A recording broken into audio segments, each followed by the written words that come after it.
everybody, this is Beats and Measures. This is Jason DeCary. This is Devin DeCary. And today's topic of discussion for music is going to be actually movie soundtracks. And by movie soundtracks, we need to be a little bit more definitive in our description. Yeah. Today we're going to be talking about soundtracks in themselves, not movie scores, and not musicals. Yeah. But basically music. And again, to me, what I define as a really good movie soundtrack, because we don't really want to get into the movies and talking about movies. That's not really what this podcast is about. But basically, what makes a good movie soundtrack is, of course, it has to enhance the film that it's watching, because that makes it memorable, the song. Mm-hmm. But it has to be able to stand on its own outside of that. Yeah, I can understand that. The soundtrack can do a lot for a movie, and it can make a movie interesting. It can even give it character. But for the soundtrack by itself, movies have used soundtracks in lots of different ways. Music in particular. Yeah, music in particular. Well, and it's interesting to note, I don't know if you know this, but the actual first talkie, the first sound motion picture, was a movie called The Jazz Singer. Yep. And it's specifically, it pretty much was just a long play video. It was practically all, it was virtually no dialogue. Yeah. And basically it was all done through music. It tells the story of the jazz singer. Now, of course, I was familiar with the one that came out in the 80s with Neil Diamond and Laurence Olivier. But this is original with Al Jolson, I think. Yes. Was in it. So it's kind of funny that first foray of movies and sound actually was music. Music and sound. Right. And then in the early days, movie musicals were the craze. They were like the Marvel movies of their day. The Hollywood studios were putting out a musical every day, and so that was sort of, music and movies have sort of been tied together since movies have existed.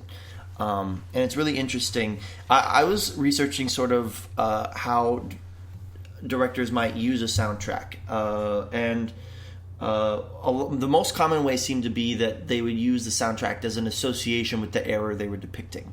So as a result, you have kind of a nice, when it's done well, you have a nice microcosm of the music in its day, of whatever it's depicting. So that's a really cool thing. So I think that soundtracks are a really useful way to get introduced to a kind of music. If you're not familiar with a kind of music before, if you look up a movie soundtrack, most of the time you have varied artists singing lots of different songs within a certain genre or culture or time. Yeah. And it's really cool. Well, because one of the ones that I think of that will bring you back to another culture is American Graffiti, which came out in the 70s, but it features a lot of 60s music, maybe late 50s, early 60s music. Another one that I Lady Sings the Blues, which came out in the 70s, but of course hails back to Billie Holiday. That's a Billie Holiday biopic. Yeah. So that was taking place in the 30s. The Big Chill. Yes, is another good one. It sort of encompasses Motown. If you never really sat down and listened to Motown, you can listen to the soundtrack to The Big Chill and have a very good idea of what the Motown sound is. What music was going on right then? Yeah. Yeah. So that's a great one too. So that's a great way to use musical soundtracks. But I think that really music kind of came into its own as being a soundtrack really when you start to get into the 60s, because I think that's when they actually started to really chart and watch successful movie soundtracks. It started to be something that was monitored and taken note of and valued as a commodity that they can sell. It was an extension of the movie itself. If you like this movie, go out and buy the soundtrack to it or the music to it. And there are certain movies that are just synonymous, at least in my growing up, where it's like I was like ready to go get the soundtrack the minute I walked out of those movies. Yeah. One of the ones I remember mostly is in the 80s is Footloose.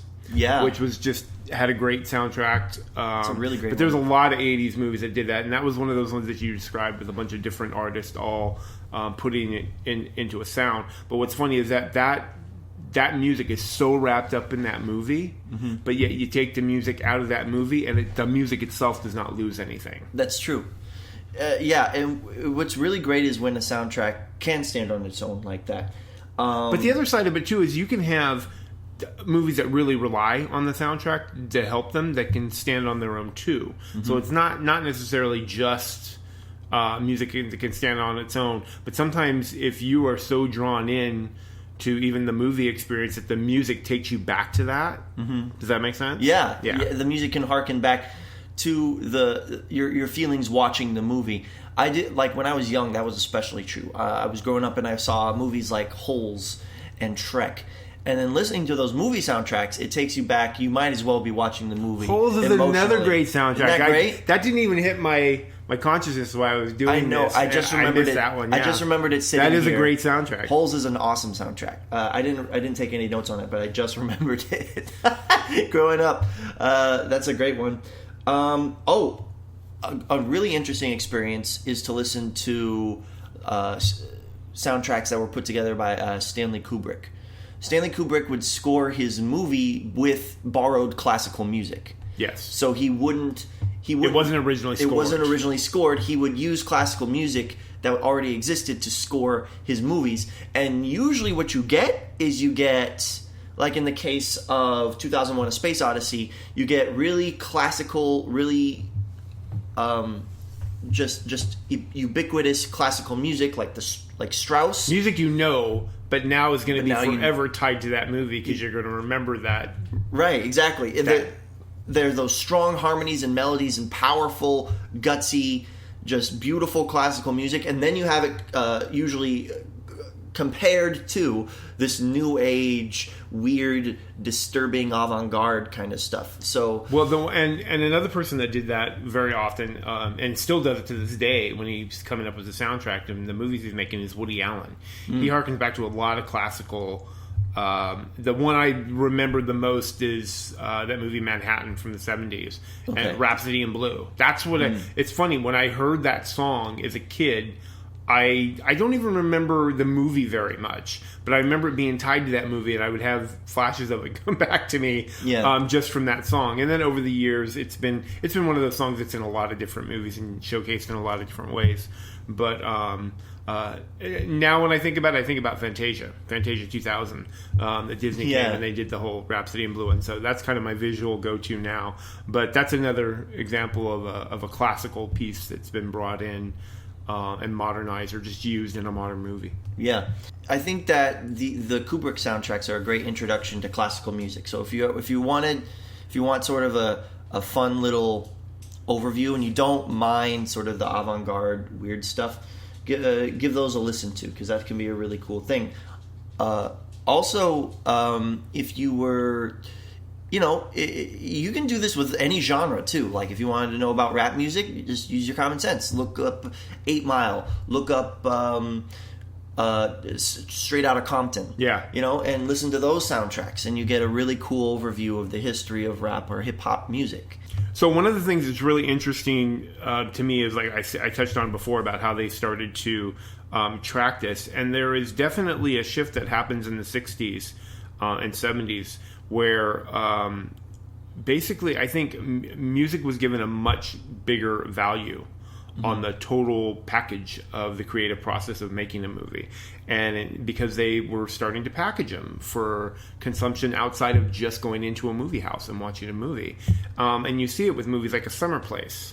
The theme from A Summer Place is, everybody knows that song. They don't, and I think actually a lot more people nowadays know that song just from the tune. Yeah, because it's a timeless classic, and don't know anything about the movie. Me being one of them. Another one is The Entertainer. Everybody knows that song, and that's been used in several different movies over the years. And then sometimes it's just that one song in a movie that kind of sticks with you. The one I always remember is from Butch Cassidy and the Sundance Kid, which incidentally is not one of my favorite movies. I know I'm in a minority there. But I thought the ending was so depressing, didn't like it. But the song, Raindrops Keep Falling on My Head, that will forever be in my mind as Butch Cassidy and the Sundance Kid. But that song on its own was just a huge hit. Yeah. Not knowing anything about that movie, not knowing it was from that movie, that song is a huge hit. So I think it's great that when there's music out there that can serve the creative process for the movie maker, but yet bring in the music side. So videos are really good about this. This would be a very interesting podcast for the future. Videos are very interesting, or visual mediums in general, because have you ever been like just kind of halfway on a song, like it's okay, and then you see the video or the movie or it's from, it's like, oh, I like that. Yes. One of the biggest examples I have is Beyonce's Single Ladies. When that song first came out, I was like, okay, it's cute, it's clever, but what the heck is this? This is not even a song. I don't even know what this is. This is like an anthem. And then you see the video and the way it's all put together and choreographed, and you're like, oh, you feel the vibe and you get into it. And you're like, this is a great song. So when a movie can do that, that's another great thing. One of the other early ones that I always remember is Born to Be Wild from Easy Rider, and which has since been used in a dozen different movies.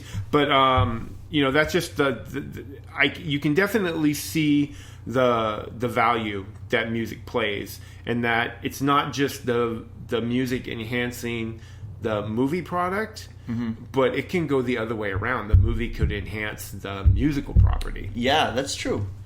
That's absolutely true. And you really see that shift in the 60s and 70s. Music videos absolutely do that. That's the key, but movies do it too.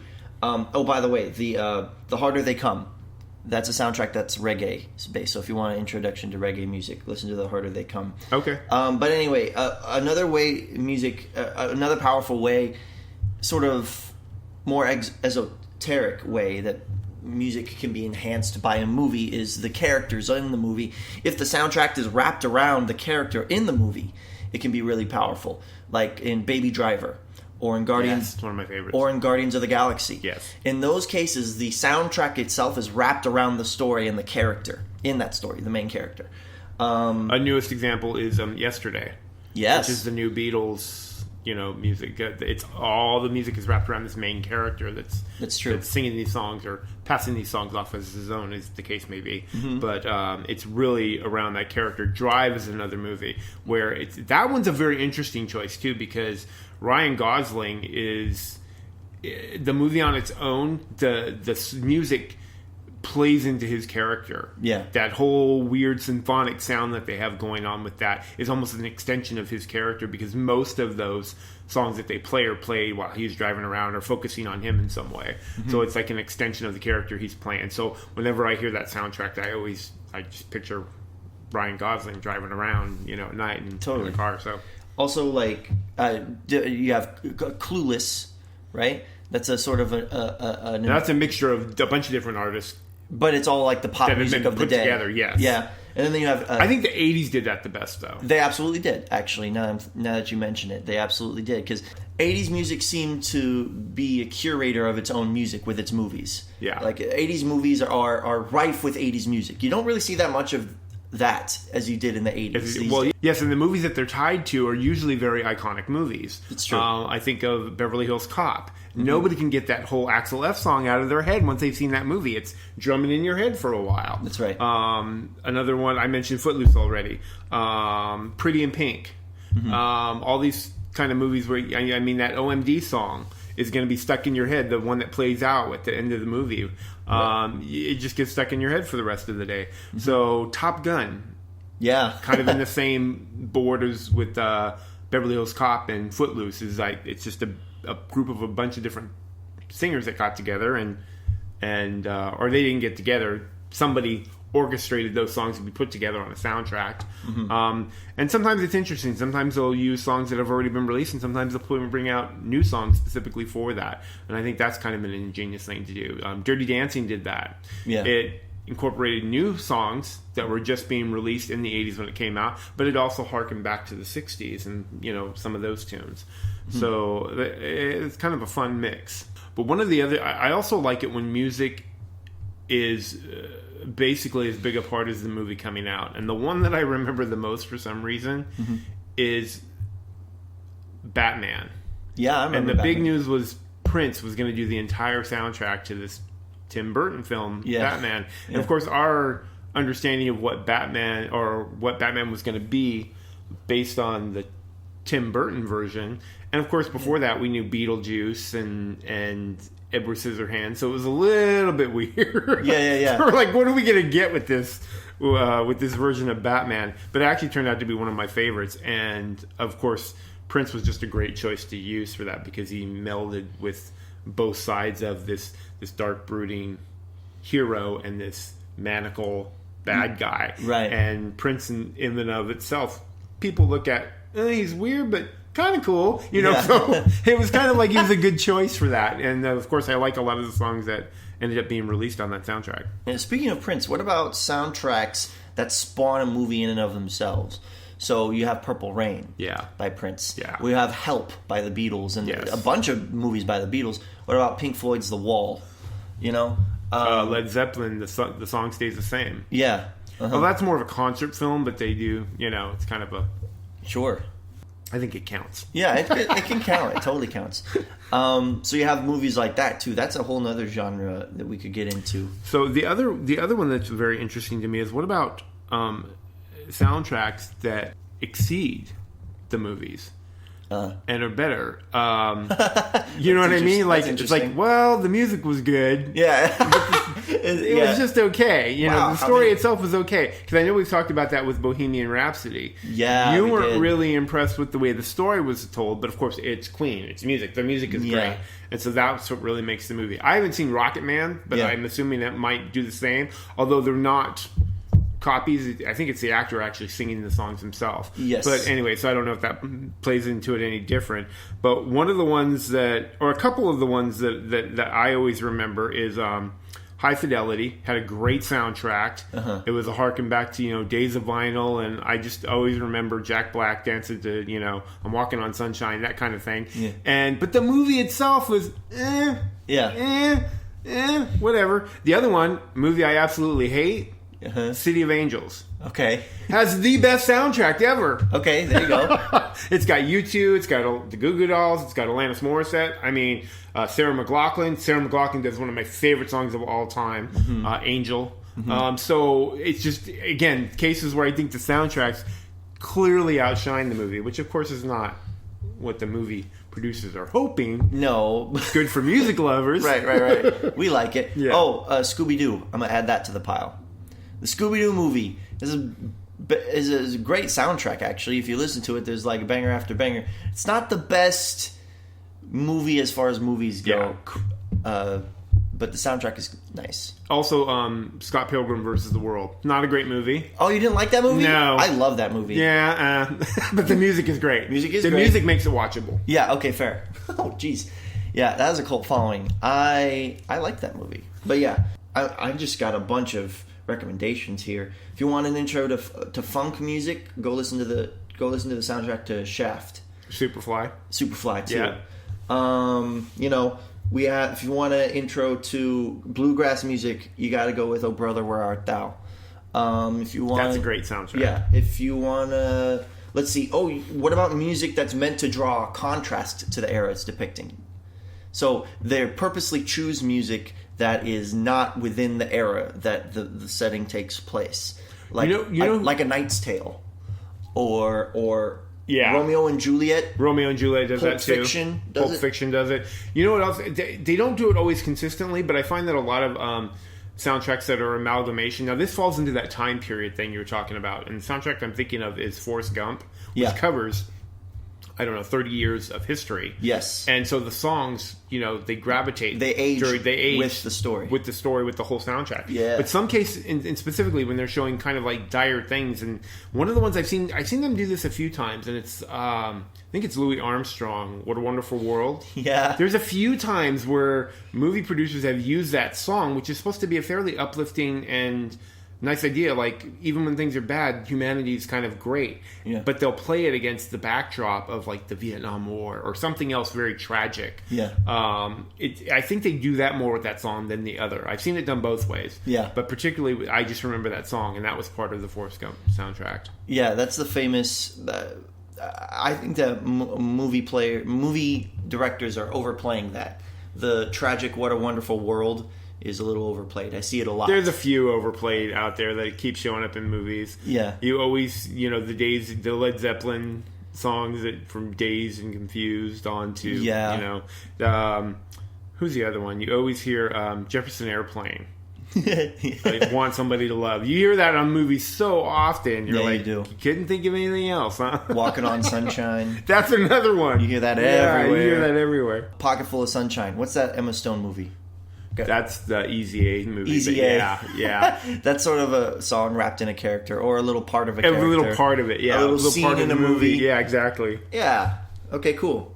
Before we move on, we didn't really touch on the 90s, and I think that's because... Yeah. And I'm actually good. We didn't rehearse this, so I'm glad this came up with this way. Mm-hmm. Because I felt like as much as the 80s was all about movie soundtracks, the 90s was like the absence of, with a few notable exceptions. Mm-hmm. One of them would be, you mentioned it, Pulp Fiction. Yeah.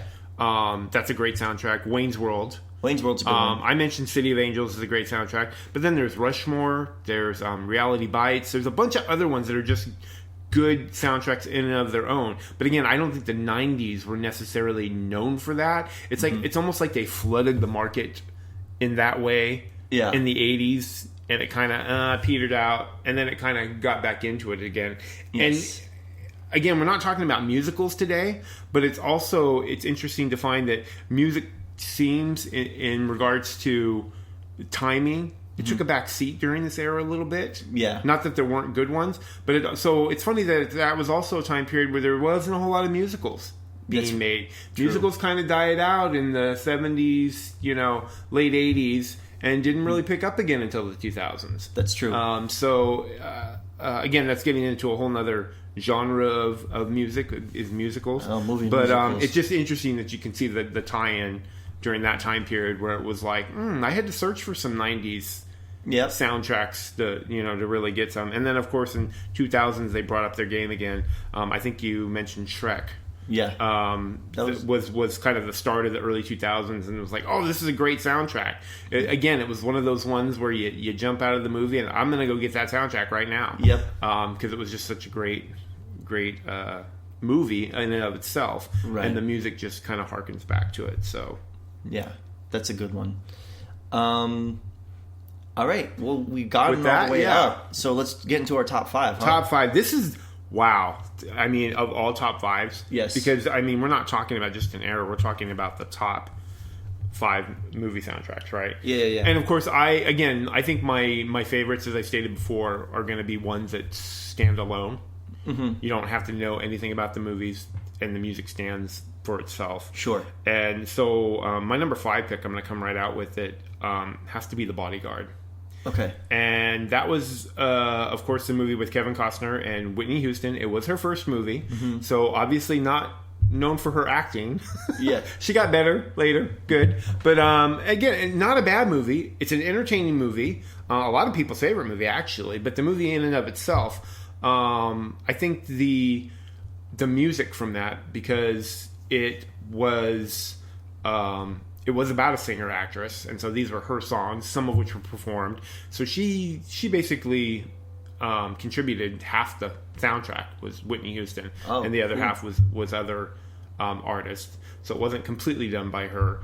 But I just think it's oddly enough, it's probably her best music she's ever released in her career. Mm-hmm. So it's not on one of her studio albums, which makes it interesting. It's part of a movie soundtrack.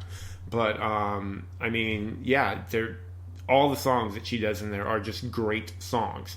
I mean, obviously the I Will Always Love You, which is the Dolly Parton cover, which is, what was the biggest song for that year. And then, I Have Nothing, and I'm Every Woman, all these different songs that she kind of put together and just made even Queen of the Night, which at the time when the movie came out, I think when the soundtrack came out, that was kind of a throwaway track a little bit, but she released it and sold it, and it was a big hit. So that one definitely made my top 5 for that reason. That's good. That's really good. My number 5 is 2001: A Space Odyssey. Okay. I'm putting that at number 5. I had to put it somewhere because this soundtrack is so good. It's a great intro to classical music, and also just sort of modern classical music. Modern classical music is sort of going into this new age approach, not new age, new music approach, where it's sort of dissonant and hard to listen to, and crunchy, and very creative stuff, but very different. So it contrasts that with sort of what you think of when you think of classical music. You have this very triumphant Strauss, Prelude by Strauss, it's the scene with the monkeys and they find the giant rectangle or whatever. But if you can separate the imagery from the song, and you don't mind the sort of the weirdness from Ligeti, because he does all the dissonant stuff for Kubrick in this soundtrack. If you can do that, it's a really sort of captivating listen. So long as you're not, I already mentioned the exceptions, but yeah, I had to put that at number 5 because I was struggling to put a classical song. The closest I came to it was the movie I mentioned earlier with Woody Allen. And yeah, it was Manhattan. Manhattan, that's a good one. It just didn't quite make the mark, but I was trying to push. There's got to be a classical, piece in there, a classical music that kind of went in there. Yeah, I would fill it in. A Summer Place was a close second, but if anything was going to hit it, it would have been Manhattan, but it just didn't quite make the cut. Right. But yeah, what's your number 4? Number 4 is I put Guardians of the Galaxy in number 4. Yeah, that was one that came in and out of mine too. Yeah, it's a great, energized look at its era of music. Now it doesn't.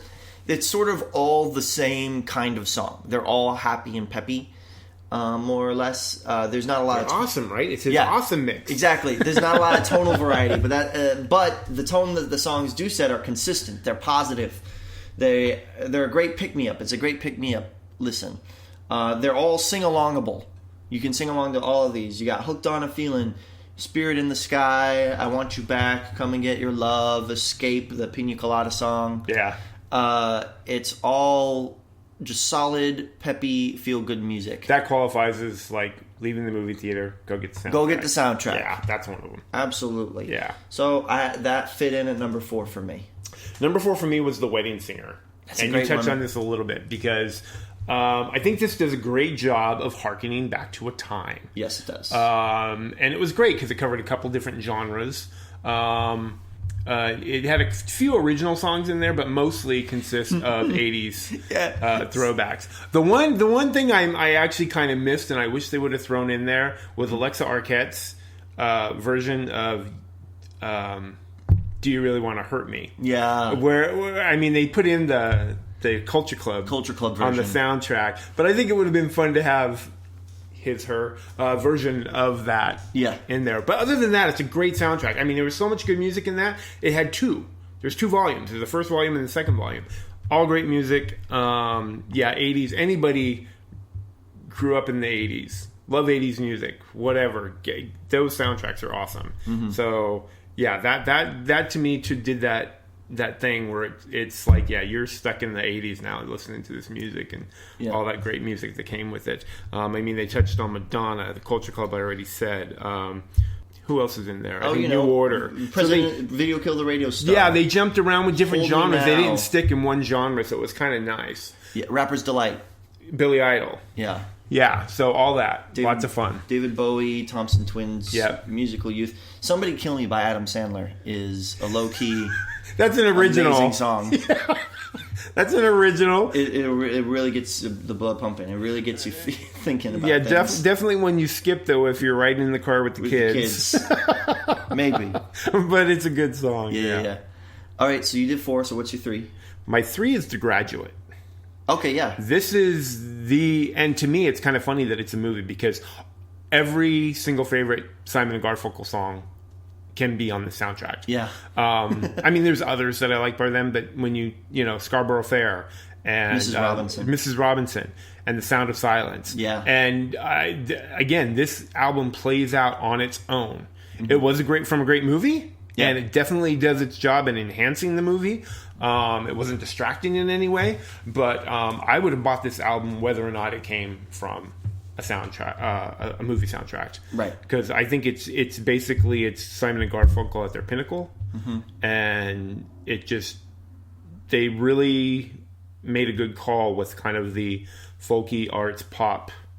They kind of incorporated all that, and I think that was important, particularly for this kind of movie that dealt with a lot of adult subject matter, but they didn't want to alienate everybody. So it's interesting that this music that they chose was Simon and Garfunkel, who had a following, have had a very wide range of fans from older to younger. So I think that was smart as well. Mm-hmm. But it's them at their best music writing and their best performing. Mm-hmm. That's a good one. So my number 3 is Forrest Gump. I put that at number 3.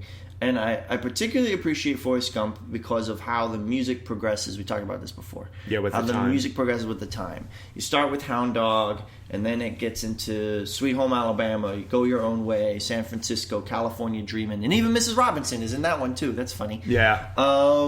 So the music progresses with the time, and so it's really cool to see music itself progress within the soundtrack, like it does in the movie. So if you want sort of a 50s to 70s sort of, and there's tons of songs in it. If you look it up, there's like 30 songs in the soundtrack. Yeah. It's a 2-disc set. It's basically a compilation. Just it's crazy. So and that movie those songs were used very smartly in that movie too, because sometimes they were used to basically show a timing thing. Sometimes they were to show like a feeling, or something about a character. And I think that was what I was thinking of when I thought about the Louis Armstrong, What a Wonderful World. I think is on that soundtrack as well. Yeah. And of course, it's played in the backdrop of the Vietnam War. And then later on, Sweet Home Alabama is him dancing around with his girlfriend in their house at home, and just kind of that feeling of family, and whatnot. And it shows you a lot about where those two characters were at that time. So and just all the genres that it hits are just great. I mean, you've got, like you said, you've got Elvis Presley, you've got Willie Nelson. Yeah, Willie Nelson is in there. Bob Seger, Bob Dylan. Bob Dylan, just everybody. Yep. So that was another good thing about that. Mm-hmm. All right, so what's your... So wait, so now I got to do number 2. That was your number 3. What's your number 2? Yeah, go ahead. All right. So if you want an introduction to Motown, you pick up The Big Chill. But as far as that era of music is concerned, my personal favorite is Stand By Me. Yeah, that one fell on and off my list several times because that's just a great soundtrack. I love that soundtrack. Yeah. It's an awesome look at what was on the radio during this time. It made the resurgence of that song "Stand By Me" in the 80s. Okay, I can see that. Yeah, totally. Everybody was listening to that song. It was played on popular radio again. Mm-hmm. Now, in contrast to Guardians of the Galaxy, it's tonally varied. There's sad and happy, or there's slow and fast, should I say, mixed in with everything. So I think that no sound overstays its welcome. The songs are perfectly curated. It's a perfectly curated song. You got Every Day by Buddy Holly, Come Go With Me, Lollipop, Yakety Yak, Great Balls of Fire, Stand By Me. Stand By Me, obviously. Yeah. And it's a really fun look at that era of music. It's a really great overview of what was playing on the radio at the time. Yeah. So I really appreciated that. I put it at number 2. That's a really good choice. Yeah. My number 2 is straight out of the 70s, disco era. Yeah. Saturday Night Fever. Saturday Night Fever. Yeah. In fact, I struggled with whether it should be 2 or 1 just because of its iconicness. And then I just had to go with my personal favorite at the end of the day. But my number 2 choice is Saturday Night Fever. And again, because this is the definition, my definition, in any way you could say it. Because again, this is basically the Bee Gees. Yeah. Now, not that they didn't have help. There's lots of other people. Yvonne Elliman was in there, and Kool and the Gang, and he had all these, Casey and the Sunshine Band, all contributing to this album, which was like a double play album. It was a 2-record set. One of the great things about it is just it's one of those soundtracks that you play every song. There's great music. Yeah. The Bee Gees. I mean, who doesn't have that picture of John Travolta walking down the sidewalk when you're listening to Staying Alive? It's just kind of, and I think we talked about it even with movies. I think other movies have used that to either show somebody who thinks they're hot stuff, or maybe who really isn't, to show it in contrast or something like that. But very clever. It lives on to this day without the movie. People have varying opinions about the movie. I think it's a good movie, but again, this is one where the movie became more reliant on the music than the other way around because of the subject matter of the movie and it dealing with this guy dancing and that being his talent and whatnot, and a lot of his identity was wrapped up in what a good dancer he was and on the disco circuit and whatnot. And of course the movie's much more complicated than that, but that's where the whole story is revolving around. And so there really would be no Saturday Night Fever without the BJs and these songs to go with it. Yeah. So again, it would, without the movie, it would be just as iconic. It probably got a little bit more of a bump or publicity, obviously, because it was tied to this movie. That was actually a successful movie as well. So, but I just love it. Some of my favorite songs. I said, "Staying Alive," "You Should Be Dancing," and then of course there is the iconic ballad, "How Deep Is Your Love," which is a Bee Gees staple, and that's from that movie, from that soundtrack. So yeah, Saturday Night Fever. That's my number 2. I knew it was going to be high, I just didn't know where it was going to land, and ultimately I had to land at Purple Rain. Number 1. It's my number 1. Yeah. It is the iconic Prince album. Yeah, it is. It's the one that stands out, that everybody knows. Even people that didn't like Prince like this album. It's true. So, and again, the movie plays out like a big... There is acting in it, if you want to call it acting. Probably a lot of people playing different versions of who the people they already were. Yeah. With, of course, made up words in their mouth, but it was supposed to be semi-autobiographical. Yeah. So I think in spirit, it kind of embodied Prince's startup in the music business, if not specifically. But the music, getting back to the music, this album would have been just crazy popular even without the movie. It stands on its own. Yeah, it does. Some of the best songs he's ever written. When Doves Cry. Yeah. And I know that gets overshadowed a lot by Purple Rain, the ballad Purple Rain, and Let's Go Crazy. Let's Go Crazy. But I think When Doves Cry is probably the best song on that album. Oh, wow. And The Beautiful Ones, which is his piano ballad, is a close second, if not matched up perfectly. Those two songs just radiate as perfect songs for me. This is coming from a Prince fan too. Sure. So somebody that's already a fan, loved his music before the movie. Movie was like, okay, it's a big music video, but good. And I think that one of the other things that was clever about this particular movie is that it wasn't wrapped up in just the Purple Rain Prince. I mean, that was his songs from the movie, but you got to remember the time was in there. Apollonia 6, Jesse Johnson Review. There was other groups that were part of the makeup of the movie, and they released songs on their own albums that contributed to that soundtrack too. So that was kind of an interesting way. They didn't take everybody's cut and crush it into one soundtrack album. They actually all released these songs on their own albums that contain music from Purple Rain, kind of a thing. So but yeah, I don't know what else more I can say about that. That's a great synopsis. It's a great overview. Purple Rain is a great soundtrack, and it's a great introduction to Prince. When you think of that. My number 1, I had to go with the one that I thought was so tonally consistent and so, I guess, tied to its genre.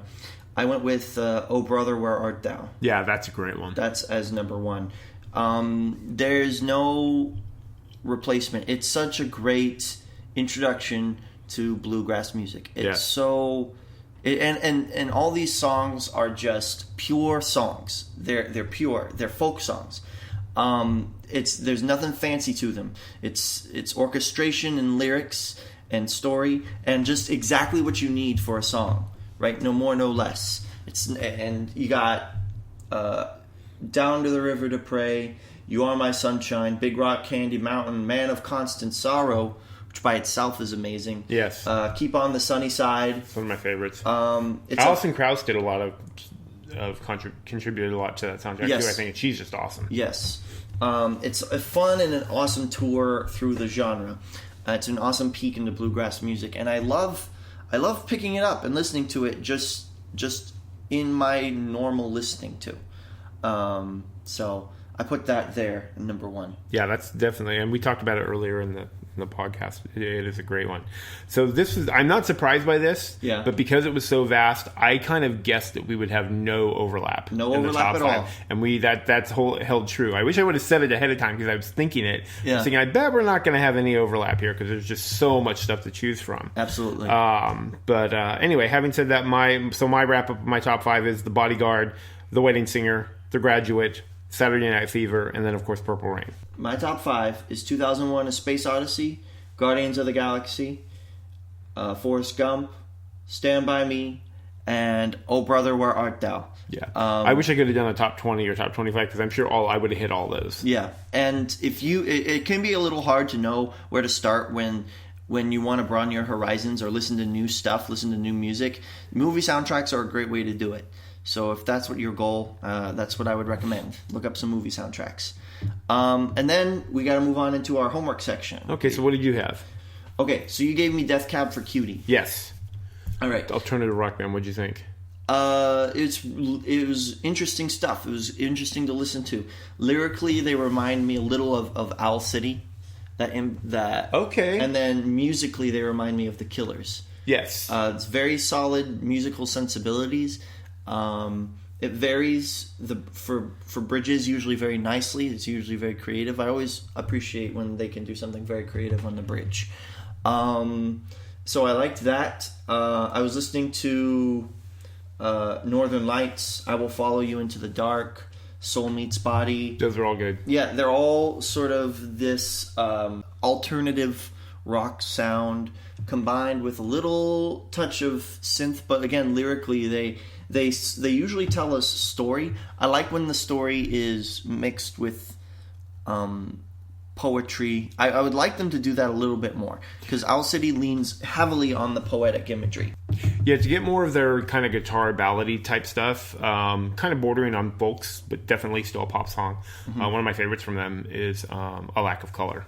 Okay, tells a good story, but it's very gentle and soothing, even though the topic, the lyric topic, and it's very poetic. Mm-hmm. But even though it has serious subject matter, it's a very good song. So it's a little bit, I wouldn't consider that song particularly alternative. That's not one of the ones you would make an argument for them on that with. Yeah. But it's one of my favorites. That is a good one. So that was Death Cab for Cutie. And then what was your homework? My homework you gave me was Greta Van Fleet. And this, of course, is... I have to tell you, this homework assignment has been my favorite so far. Yay!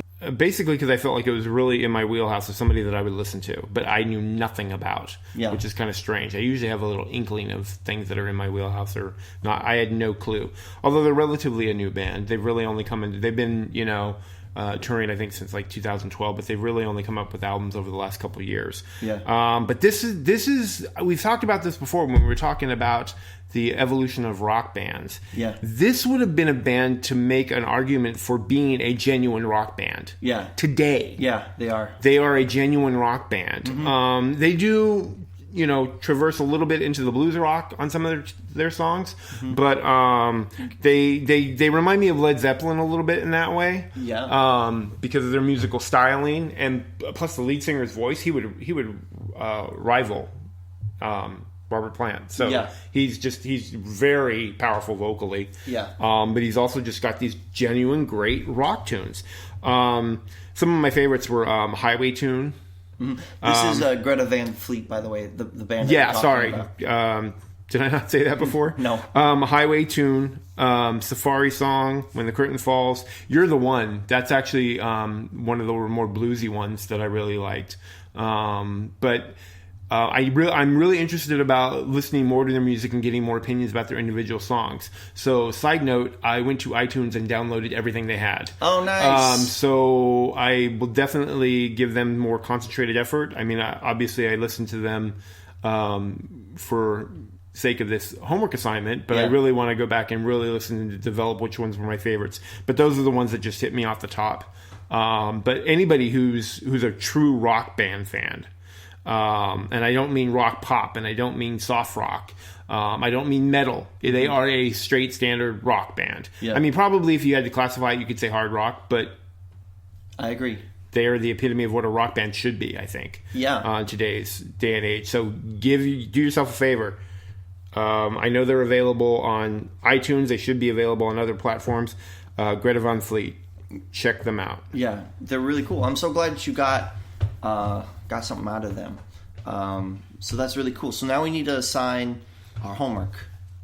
So my homework, what is my homework? Your homework is going to be the Black Keys. You know them? I've heard of them. It's another alternative band, but they're not quite, I don't know, pop alternative like Death Cab for Cutie is. They're a little bit more rock alternative. Okay, so the Black Keys? The Black Keys. All right.